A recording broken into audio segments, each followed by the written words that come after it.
Good morning and welcome to study I Q my dear friends. मैं हूं Prashant Mawani. I hope you are doing good. आज 23 नवंबर 2021 है, दिन है ट्यूसडे, और आज हमारे टेबल के ऊपर हैं तीन इंटरेस्टिंग आर्टिकल्स। उसके बाद एक फाइनेंशियल न्यूज़ को देखेंगे। We have some headlines and of course आपके लिए एक एमसीक्यू भी है। Dear friends, please make sure कि आप इस लेक्चर को दूसरे स्टूडेंट्स के साथ शेयर ज़रूर करें। अगर आप यूपीएससी की प्रिपरेशन कर रहे हैं तो स्टडी आईक्यू की टीम ने मिलकर एक complete online smart course design किया है।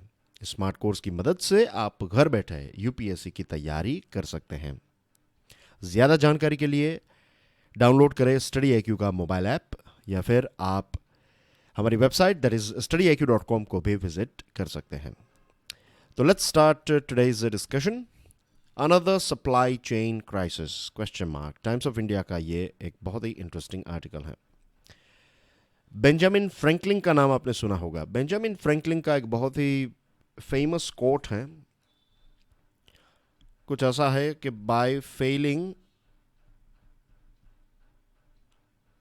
To prepare you are preparing to fail. अगर आप प्रिपरेशन करने में फेल रहते हैं तो आप फेल होने की प्रिपरेशन कर रहे हैं। आई होप समझ में आ गया होगा आपको ये कोट। अब इस कोट का इस पर्टिकुलर चीज़ के साथ क्या रिलेशन है? Another supply chain crisis. Supply chain का मतलब क्या होता है? नए स्टूडेंट्स के लिए मैं आपको एक्सप्लेन करना चाहूँगा। As you can see on your screen कि ये ऑस्ट्रेलिया है, this is Africa, as you can see India, यहाँ पर एशिया, अमेरिका, साउथ अमेरिका। अब देख रहे हैं कैसे प्लेन्स जा रहे हैं, आ रहे हैं, सामान आ रहा है, यहाँ पे वहाँ जा रहा है, एक्सेट्रा। तो all the whole world you can say is interconnected.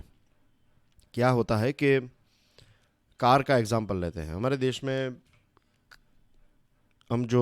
में कार्स बनती हैं तो उसके बहुत सारे पार्ट्स जो हैं वो भारत में ही बनते हैं, लेकिन बहुत सारे पार्ट्स जो हमारी कार के हैं वो हम दूसरे देशों से इंपोर्ट भी करते हैं। उसमें से एक चीज़ जो रीसेंट एग्जांपल है वही मैं देना चाहूँगा, जो चिप कहते हैं हम, या फिर इसको सेमीकंडक्टर भी कहते हैं। तो आजकल की कार्स में हमने देखा है कि स्क्रीन अवेलेबल हैं, then you have this digital infotainment system. Information आपको कार की पूरी मिल जाती है। आपकी कार का जो इंजन है वो भी एक छोटे से चिप के साथ कनेक्टेड है, तो ये चिप और पूरी सिस्टम को मैनेज करती रहती है ये चिप। तो अगर एक छोटा सा कंपोनेंट ये चिप नहीं है तो आपकी कार का प्रोडक्शन जो है वो कंप्लीट नहीं हो पाएगा। And it's not just about cars, it's about trucks, buses, आपके मोटरसाइकिल्स, बहुत सारे ऐसे ऑटोमोबाइल के जो आजकल के प्रोडक्ट्स हैं उसमें ये सेमीकंडक्टर चिप जो है वो इम्प्लांट रहती हैं, और इसके बिना you can not continue your production. अब ज़्यादातर ये जो चिप हैं इसका प्रोडक्शन होता है, ऑफ कोर्स ताइवान एक लीडिंग प्लेयर है, लेकिन ताइवान के साथ साथ चाइना भी है, साउथ कोरिया भी चिप को प्रोड्यूस करता है, और दूसरे कुछ छोटे बड़े देश होंगे, लेकिन सबसे बड़े प्रोड्यूसर्स ये हैं ताइवान, चाइना, साउथ कोरिया, ये सारे देश। जापान भी, ऑफ कोर्स जापान की बहुत सारी कंपनीज जो हैं वो ताइवान में उन्होंने इन्वेस्ट किया, तो ताइवान में प्रोडक्शन चलता रहता है उनका।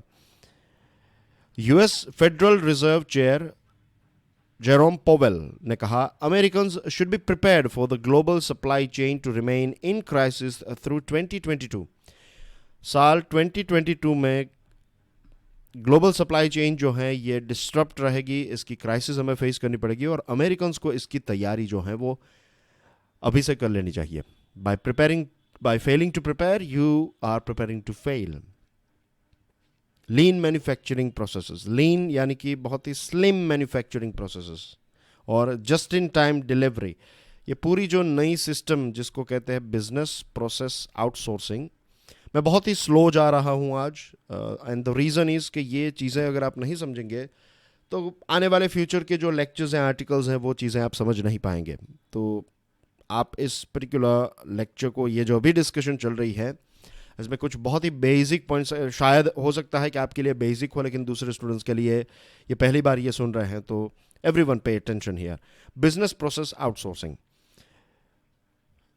बिजनेस प्रोसेस आउटसोर्सिंग का मतलब ये है कि अगर आपका जो बिजनेस है, लेट्स से आप मिठाई बनाते हैं, राइट, आपको आपकी एक मिठाई बनाने की फैक्ट्री है, बड़ी फैक्ट्री है, और आप एक बल्क में मिठाई बनाते हैं और देश के अलग अलग जगहों पर इसको भेजते हैं, डोमेस्टिक एक्सपोर्ट भी करते हैं, डोमेस्टिक भी मार्केट अच्छी है और एक्सपोर्ट भी आप करते हैं। अब मिठाई के लिए जो भी चाहिए, मिल्क, शुगर, दूसरी जो भी चीज़ें हैं, ड्राई फ्रूट्स, राइट, घी एक्सेट्रा, ये सारी चीज़ें आप अपनी ही खेती बाड़ी से प्रोड्यूस कर रहे हैं। जैसे कि जो भी अनाज आपको चाहिए, जो फूड ग्रेन चाहिए, वो आपकी खेती में बन रहा है और बाहर से भी आप ख़रीद रहे हैं। शुगर जो है तो गन्ना भी आप उगा रहे हैं और आपने ही उसमें से शुगर बनाई और फिर गन्ना बेच दिया और शुगर ख़रीद ली, जो भी है। तो बहुत सारे प्रोडक्ट्स जो हैं वो आप खुद बनाते हैं और फाइनली जो मिठाई है वो भी आप खुद बनाते हैं, लेकिन उसके जो बॉक्सेस हैं वो आप नहीं बनाते। तो बॉक्सेस के लिए क्या करेंगे, आप बॉक्सेस बनाने वाली फैक्ट्रीज जो हैं उनको बुलाएंगे, क्योंकि आप कस्टमर हैं तो उनके एजेंट्स आपके वहाँ पर आएंगे, मार्केटिंग वाले, सेल्स वाले, और आपको अलग अलग ऑफर्स प्रोवाइड करेंगे और उसमें से जो बेस्ट ऑफर आपको लगेगी वो आपने एक्सेप्ट कर ली। और फिर उसके बाद वही फैक्ट्री जो है वो आपकी फैक्ट्री के लिए, वो बॉक्स बनाने वाली फैक्ट्री जो है वो आपकी मिठाई बनाने वाली फैक्ट्री के लिए बॉक्सेस प्रोवाइड करते रहेंगे। कस्टमाइज्ड जितने भी ऑर्डर्स आपने दिए, जो भी आपने कहा है, उस प्रकार के बॉक्सेस आपको सप्लाई होते रहेंगे। तो यहाँ पर आपने बॉक्सेस क्यों नहीं बनाए? बॉक्सेस इसलिए नहीं बनाए क्योंकि आपकी एक्सपर्टीज़ जो है वो मिठाई बनाने में है, आपकी एक्सपर्टीज़ बॉक्सेस बनाने में नहीं है।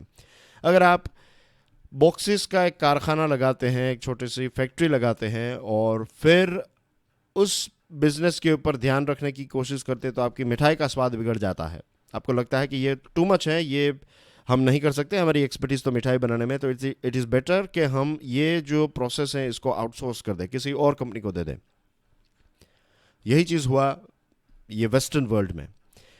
जैसे जैसे इकोनॉमी जो है वो मजबूत होती गई, वर्ल्ड वॉर टू के बाद USA was the richest of course, उसके पास बहुत ज़्यादा सारे पैसे आ गए। Again not going too much into history, लेकिन वर्ल्ड वॉर टू के बाद यूएसए जो है वो एक बहुत ही स्ट्रॉन्ग नेशन के तौर पर सामने आया।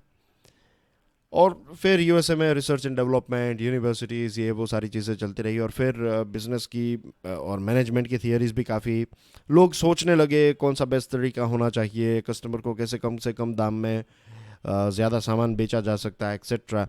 तो फिर ये तय किया गया कि बिज़नेस प्रोसेस आउटसोर्सिंग की जाए, कि जैसे हमने बॉक्सेस बनाने वाले को काम दिया था वैसे अब हम दूसरे देश में काम जो है वो दे रहे हैं, क्योंकि इंटरनेट की खोज, कंप्यूटर की खोज हो चुकी थी, लोग इसका इस्तेमाल करने लगे थे। फिर ट्रांसपोर्टेशन जो है वो काफ़ी फास्ट हो गया compare to what it was earlier on.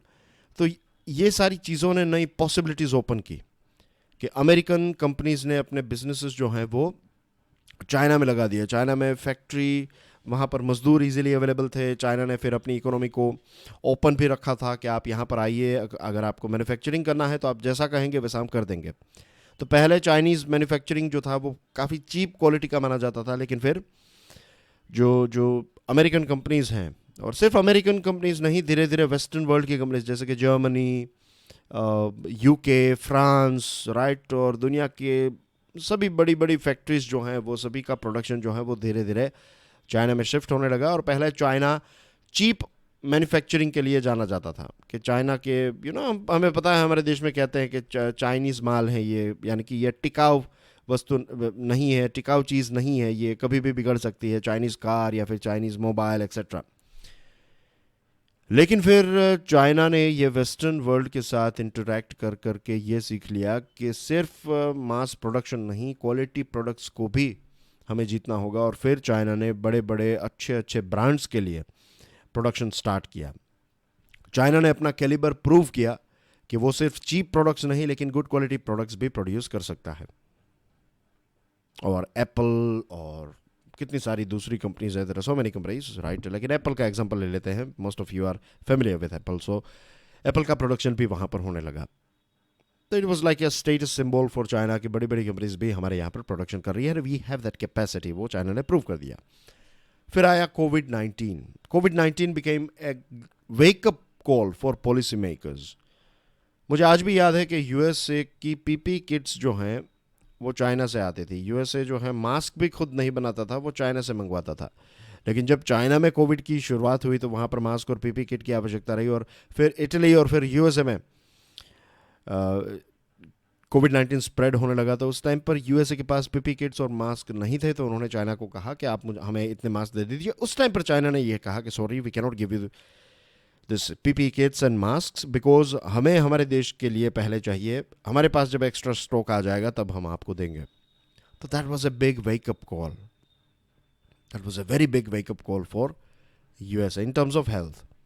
इसके अलावा भी देखा गया कि आप सारी चीज़ें अगर किसी दूसरे देश में पैदा कर रहे हैं तो फिर अगर उस देश में कुछ भी हो जाता है, पॉलिटिकल कुछ प्रॉब्लम्स हो गए, एनवायरमेंटल प्रॉब्लम हो गया, या फिर इस प्रकार का हेल्थ रिलेटेड कोई पेंडेमिक आउटब्रेक हो गया, जियोग्राफिकल कोई चीज़ हो गई, तो ये कुछ भी ऐसा हुआ तो आपका प्रोडक्शन और आपका पूरा बिजनेस जो है, आपका पूरा प्लान जो है वो ड्रॉप हो जाएगा, नोज डाइव हो जाएगा। तो अब डी रिस्किंग स्ट्रेटजीज जो हैं वो स्टार्ट कर दी हैं देशों ने बनाने के लिए, और इसमें कुछ साल भी लगेंगे। It's not going to be that easy. China एक ज़ीरो कोविड स्ट्रेटजी को फिलहाल फॉलो कर रहा है, और चाइना की कोशिश ये है कि फरवरी 2022 में जो विंटर ओलंपिक्स होने वाले हैं उस तब तक चाइना जो है वो बहुत ही स्ट्रिक्टली कोविड को कंट्रोल करने की कोशिश करेगा। और दूसरे देश हैं, मीन्स दूसरे देशों में भी ज़ीरो कोविड स्ट्रेटजी को फॉलो किया गया था, लेकिन वो फेल रहा। फॉर एग्जांपल वियतनाम, स्टार्टिंग के टाइम पर वियतनाम जो है वो एक मॉडल के तौर पर जाना जाता था कि बहुत ही अच्छी तरीके से वियतनाम ने कोविड-19 को हैंडल किया था। लेकिन अब फिर से जो नई सिचुएशन है वियतनाम की वो ये है कि वहाँ की हॉस्पिटल्स जो हैं वो खचाखच भरी हुई है because with this Covid patients, और वहाँ की हेल्थ सिस्टम जो है वो भी काफ़ी प्रेशर में काम कर रही हैं because of covid. Second wave के टाइम पर हमारे देश में जो सिचुएशन थी, लगभग ऐसी सिचुएशन जो है वो वियतनाम की हमें नज़र आ रही है। ऑस्ट्रेलिया की बात करें तो शायद दुनिया का सबसे लंबा लॉकडाउन ऑस्ट्रेलिया ने रखा। न्यूजीलैंड, सिंगापुर ने भी काफ़ी लंबे लॉकडाउन्स रखे, और काफ़ी उनकी भी पहले ज़ीरो कोविड स्ट्रेटजी थी, लेकिन अब वो सिटीजन्स को ये एडवाइस दे रहे हैं कि अब हमें कोरोना वायरस के साथ जीना सीखना पड़ेगा। We can not stay under lockdown forever. तो हमें अब हमारी economy, travelling, everything, you know, जो कहते हैं कि फिज़िकल कांटेक्ट वाली जो सर्विसेज हैं कि आप दुकान में गए, सामान खरीदा, ये सारी चीज़ें अब हमें स्टार्ट कर देनी पड़ेगी। तो कोरोना वायरस के साथ जीने की अब सलाह जो है ये सारे देश देने लगे हैं। वैसे देखा जाए तो चाइना ने अपने सिटीजन्स को प्रोटेक्ट करने में काफ़ी एक एक एनर्जी दिखाई, एक एंथुजियाज्म दिखाया। लगभग चाइना की 76% जितनी पॉपुलेशन जो है ये फुल्ली वैक्सीनेटेड है। तो दैट इटसेल्फ इंडिकेट्स कि चाइना ने काफ़ी भारत से भी अच्छी स्पीड जो है वो चाइना ने फॉलो की है। चाइना's इकोनॉमिक प्रॉस्पेरिटी की बात करें तो चाइना काफ़ी इकोनॉमिकली उसकी स्पीड काफ़ी सही है, लेकिन ये ग्रोथ की स्पीड है। ग्रोथ जो है ये क्वांटिटी के साथ जुड़ी हुई बात है कि आपकी इकोनॉमी का जो क्वांटिटेटिव ग्रोथ, आपकी इकोनॉमी का जो जैसे कि जीडीपी का एक्सपांड होना, ये सारी चीज़ें। डेवलपमेंट जो है, development is all about quality. तो आपके देश में स्कूल्स कितनी हैं, हॉस्पिटल्स कितनी हैं, क्या लोगों को वहाँ पर स्वतंत्रता है, सेफ्टी कितनी है, हैप्पीनेस क्या है, ये सारी चीज़ें जो हैं वो डेवलपमेंट के साथ जुड़ी हुई है।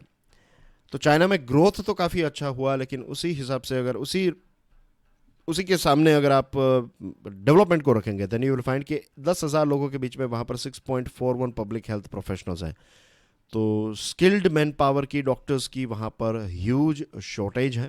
तो कभी भी चाइना में, भगवान ना करे ऐसा हो, किसी भी देश में ऐसा ना हो, लेकिन वी आर जस्ट स्पेक्यूलेटिंग, ये एक स्पेक्यूलेटिव डिस्कशन है कि अगर ऐसा हुआ तो ये चीज़ें हो सकती हैं, और इसीलिए प्लानिंग करना जो है वो पहले से सभी देश के लिए इम्पोर्टेंट बन जाता है।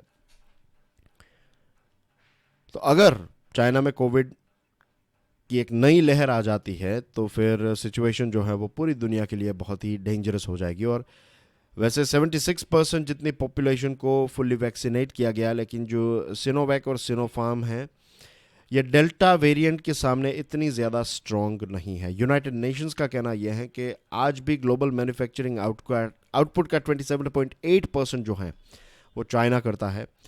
भारत का भी सबसे बड़ा ट्रेडिंग पार्टनर अगर कोई देश है तो दैट इज़ चाइना। 2019 में हमने और चाइना ने 92.68 बिलियन का व्यापार किया। जिस देश को हम हमारे देश के लिए सबसे बड़ा खतरा मानते हैं उसके साथ ही हम सबसे बड़ा बिजनेस भी कर रहे हैं। अब देखिए, electronic components 37%, consumer durables 45%, active pharmaceutical ingredients जो एपीआईज कहते हैं 70%। ये सारी चीज़ें कहाँ से इंपोर्ट की जाती हैं? ये सारी चीज़ें चाइना से हम इंपोर्ट करते हैं। और कोविड क्राइसिस जो है ये चाइना में आ गई तो पूरी दुनिया के ऊपर एक डिसरप्शन हो जाएगा। एंड यूएसए का कहना, यूएसए का जो एफडीए है, फूड एंड ड्रग अथॉरिटी जो है वहाँ की, उनका कहना है कि 109 ड्रग्स जो यूएसए मंगवाता है उसमें से 72.5% जो 40 क्रिटिकल ड्रग्स हैं ये भी चाइना से आते हैं। और कोविड-19 आउटब्रेक वहाँ पर हुआ अगेन तो ये डिसरप्शन क्रिएट कर पाएगा, कर देगा, नॉट कर पाएगा, डिसरप्शन क्रिएट हो जाएगा। इसके अलावा जो हेपारिन नाम का एक ड्रग है जिसका इस्तेमाल हर जगह पर होता है, कार्डियक सर्जरी में होता है, वेस्कुलर सर्जरी में, एंजियोग्राम्स में, एंजियोप्लास्टीज में, ऑर्गन ट्रांसप्लांटेशन में, किडनी डायलिसिस में, हार्ट अटैक और ब्रेन स्ट्रोक के मैनेजमेंट में, ये सारी जगहों पर हेपारिन का इस्तेमाल होता है। हेपारिन का भी सबसे बड़ा प्रोड्यूसर अगर कोई है तो चाइना है। तो अब दुनिया के सभी देशों को ये जो लीन मैन्युफैक्चरिंग है and just in time manufacturing है, इन सारी चीज़ों से दूर होकर अपने देशों में या फिर कुछ ऐसे रिलायबल देशों में, या फिर एक जो कहते हैं ना प्लान बी भी आपके पास होना चाहिए। तो हेपारिन अगर चाइना में बन रहा है तो अगर हेपारिन इंडिया में भी बनने लगेगा तो इन केस अगर चाइना में कुछ हुआ तो इंडिया तो है, अगर इंडिया में कुछ हुआ तो एटलीस्ट चाइना है या फिर दूसरे दो देश हैं। तो अब जो ज़माना आएगा वो ये आएगा कि ये जो बड़ी बड़ी ब्रांड्स हैं या फिर कंपनीज हैं, जो बिजनेसेस हैं, वो अपने सारे अंडे जो हैं वो एक बास्केट में नहीं रखेंगे। वो अपने अंडे जो हैं वो अलग अलग बास्केट में रखेंगे, यानी कि रिस्क जो है उसको डिवाइड कर देंगे। ऑटोमोबाइल पार्ट्स की बात करें तो 80% जितने चाइना के द्वारा प्रोड्यूस किए जाते हैं। और भारत ने एक नेशनल सेल्फ सफिशिएंसी स्ट्रेटेजी तो लॉन्च कर ही दी है, आत्मनिर्भर भारत जिसका नाम है।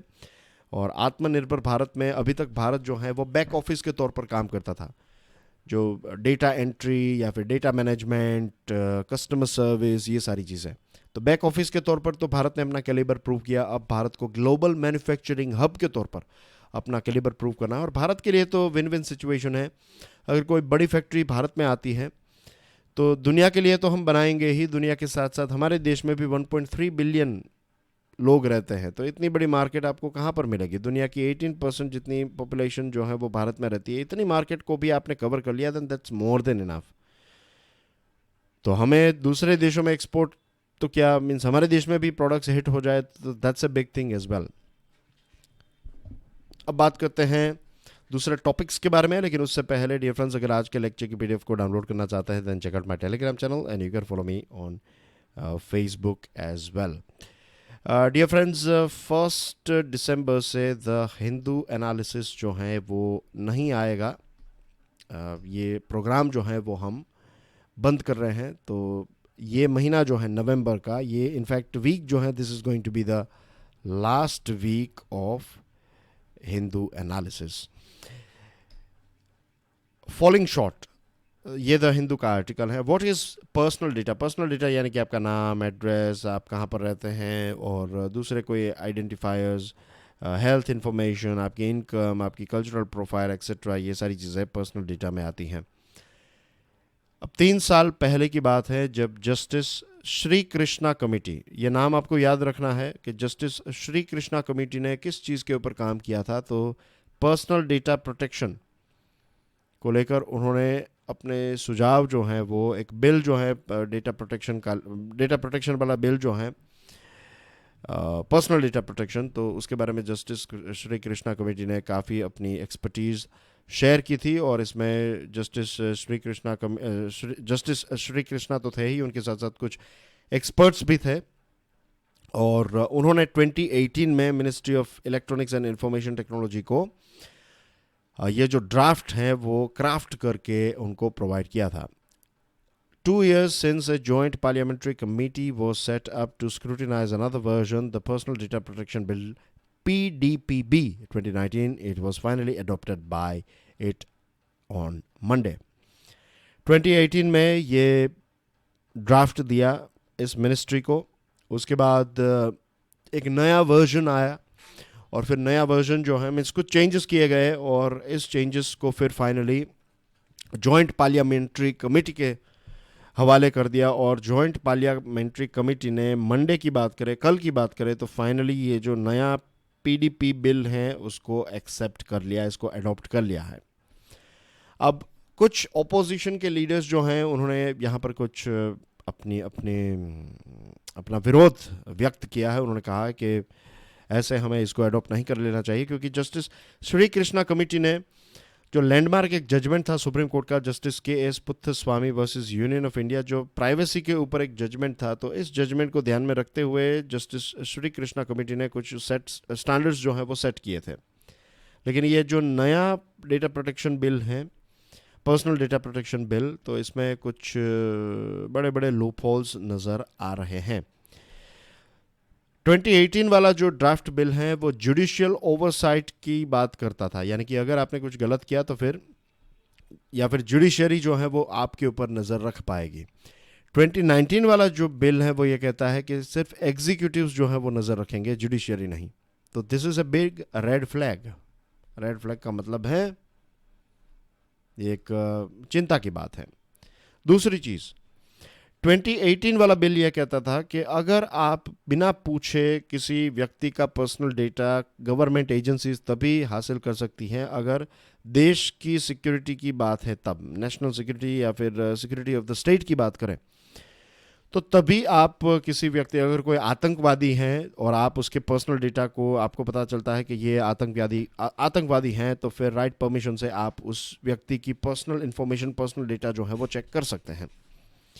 लेकिन आप किसी भी आम आदमी का जो पर्सनल डेटा है वो यूज़ नहीं कर सकते। ऐसा 2018 में था, तो इट्स अ लॉजिकल थिंग। लेकिन ये जो नई बात, ये जो नया 2019 वाला बिल है वो कहता है कि पब्लिक ऑर्डर के लिए पर्सनल डेटा भी एजेंसीज के द्वारा एक्सेस किया जाएगा। अब पब्लिक ऑर्डर का नाम लेके एक पुलिस कांस्टेबल जो हैं वो किसी का पर्सनल डेटा जो है वो किसी को भी प्रोवाइड कर सकते हैं।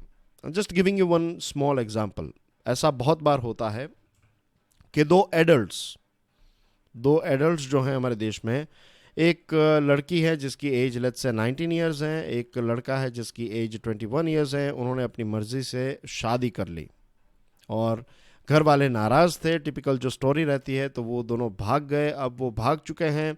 देखिए, उन्होंने कोई क्राइम नहीं किया, उन्होंने तो लीगली, उन्होंने सोशल क्राइम शायद किया है, लेकिन सोशल क्राइम की कोई ऐसी सज़ा नहीं है। आपने अगर प्रॉपर जो लीगल अगर क्राइम है तो फिर आपको सज़ा मिल सकती है। तो यहाँ पर उन्होंने लीगली लॉ को नहीं तोड़ा है।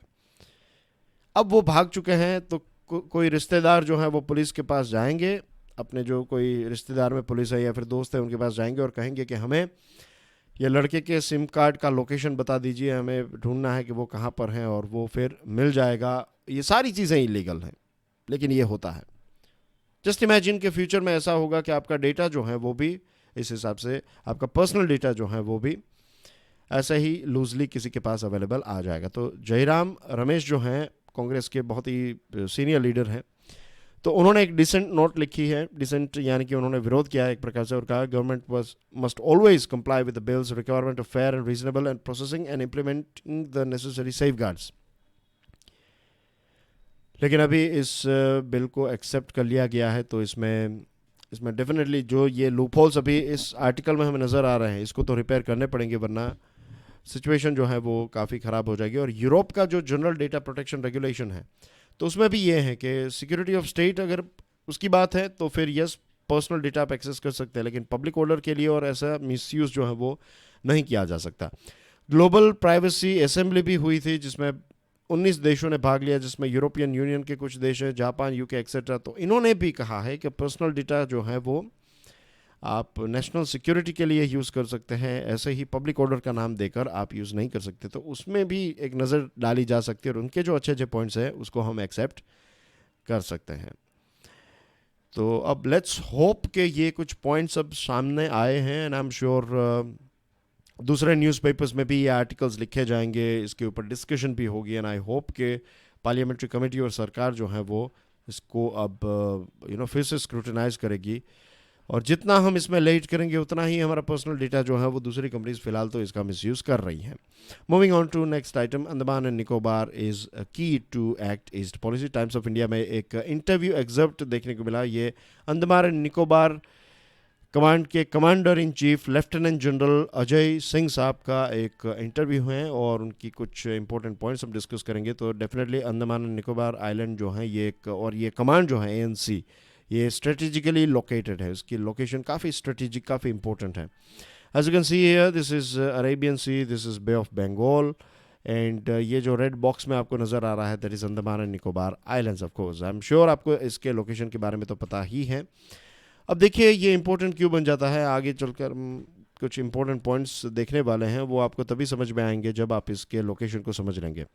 पूरा बे ऑफ बंगाल जो है वो यहाँ से तो हम कवर करते ही हैं, तो यहाँ से भी कवर हो जाएगा। यहाँ पर कोई आ गया तो उसकी सैंडविच बन जाएगी, वो फंस जाएगा, राइट। इसी के साथ ये स्ट्रेट ऑफ मलाका जो है ये एक बहुत ही इंपॉर्टेंट स्ट्रेट है।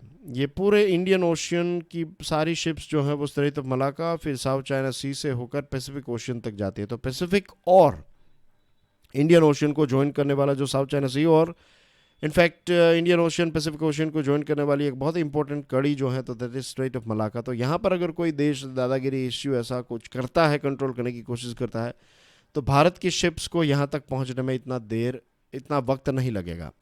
फिर इन सारे देशों के साथ Bangladesh, Myanmar, Thailand, right, Indonesia, Malaysia, in fact Singapore, ये सारे देशों के साथ अगर हमें बिजनेस एक्सपांड करना है, फिर शिपमेंट के ट्रांजिट के लिए भी ये एक बहुत ही स्ट्रेटेजिक लोकेशन है, as you can see on your screen. तो यहाँ पर कुछ प्रश्न हैं, उनके आंसर्स को हम ढूंढने की कोशिश करते हैं कि how do you perceive the challenges posed by China's increasing naval forays. हमने कल बात की थी कि चाइना जो है वो बे ऑफ बंगाल में और इंडियन ओशन में एनालिसिस कर रहा है कि कहाँ पर आप न्यूक्लियर वेपन्स रख सकते हैं एक्सेट्रा। तो यहाँ पर हमारे जो लेफ्टिनेंट कमांडर साहब हैं उनका कहना यह है कि कोई सरप्राइज़ की बात नहीं है, यहाँ पर कुछ भी सरप्राइज़ नहीं है, क्योंकि सारी चीज़ों को इंडियन नेवी जो है वो, या फिर not Indian navy but ANC Andaman Nicobar command, तो इसमें 4 important branches, army, navy, air force and Indian coast guard, ये सभी ने मिलकर ये ANC बनता है। तो ये कमांड जो है सारी चीज़ों को एनालाइज और स्कैन करते रहता है। तो कोई भी चीज़ जो है वो इनसे अभी भी कोई ऐसी चीज़ एलियन नहीं है, सारी चीज़ों के ऊपर उनकी नज़र है और कंट्रोल है। ANC act is a pivot to counter inimical moves and the militarisation in the IOR। Yes, definitely कि भारत जो है वो दूसरे देशों के साथ कोऑपरेशन कर रहा है इंडियन ओशन रीजन में, और स्ट्रेटेजिक आउटरीच के बारे में तो हमने मैप में स्टडी किया। एक्ट ईस्ट पॉलिसी और नेबरहुड फर्स्ट पॉलिसी के इम्प्लीमेंटेशन के लिए भी अंडमान निकोबार आइलैंड जो है वो बहुत ही इंपॉर्टेंट है।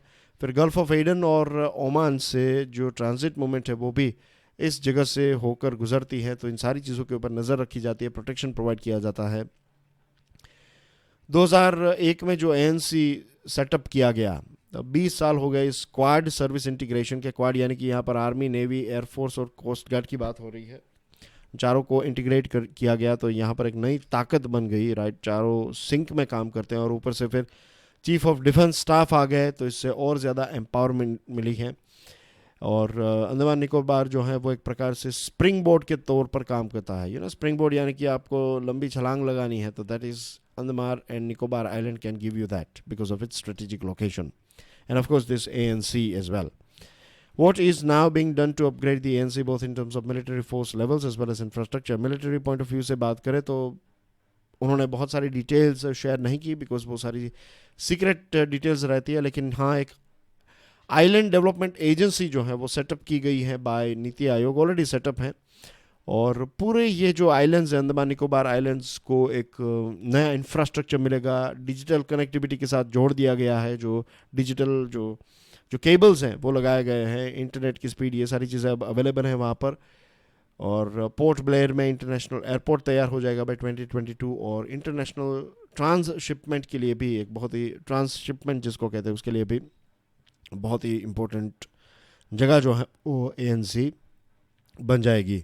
बहुत सारी जॉब्स जनरेट होगी और एक्सपोर्ट भी काफ़ी अच्छा होगा यहाँ से। फाइनेंशियल न्यूज़ की बात करें तो जो ओपेक प्लस देश हैं उन्होंने क्या किया कि प्रोडक्शन जो है, सप्लाई के ऊपर एक रेस्ट्रिक्शन, प्रोडक्शन जो है वो कम कर दिया, सप्लाई कम कर दी, और मार्केट में ऑयल की प्राइसेस बढ़ चुकी हैं। अब जो यूएसए है उन्होंने India, China, Japan, south Korea जैसे देशों को कहा है कि हम एक साथ, हमारे पास जो रिज़र्व है ऑयल, स्ट्रेटेजिक रिजर्व में से ऑयल जो है वो मार्केट में रिलीज़ करेंगे, तो इससे जो है वो ऑयल की प्राइस कम आ जाएगी। और ये एक प्रकार से पहली बार ऐसा हो रहा है कि ये सारे देश जो हैं वो मिलकर इस प्रकार की एक्शन ले रहे हैं, क्योंकि ओपेक देश जो हैं, ओपेक प्लस कंट्रीज़ जो हैं वो इस बात को समझते नहीं है कि प्राइसेस को कम करना है। रिकवरी के लिए ऑयल की प्राइस कम रहेगी, वो सभी के लिए अच्छा है, लेकिन वो ज़्यादा पैसे यहाँ पर कमाने की कोशिश कर रहे हैं। और ये जस्ट जो खबर आई कि ये 4-5 देश मिलकर ऐसा करने वाले हैं, तो भी ऑयल की प्राइस जो है वो काफ़ी ड्रॉप हो गई, क्योंकि ये सारे देश जो हैं वो बड़े बड़े कंज्यूमर कंट्रीज़ हैं। That's everything in today's discussion dear friends. ये कुछ important headlines, and this is answer for the question that I asked you yesterday, और ये आपके लिए एक नया क्वेश्चन है। तो मिलते हैं कल सुबह अर्ली मॉर्निंग। जो बैकलॉग है वो आज अब ख़त्म हो गया, we are up to date now. Please make sure कि लेक्चर को दूसरे स्टूडेंट्स के साथ शेयर करें। वीडियो पसंद आता है तो हिट द लाइक बटन। हमारी चैनल स्टडी IQ एजुकेशन को सब्सक्राइब करना ना भूलें। And yes dear friends, of course मुझे पता है कि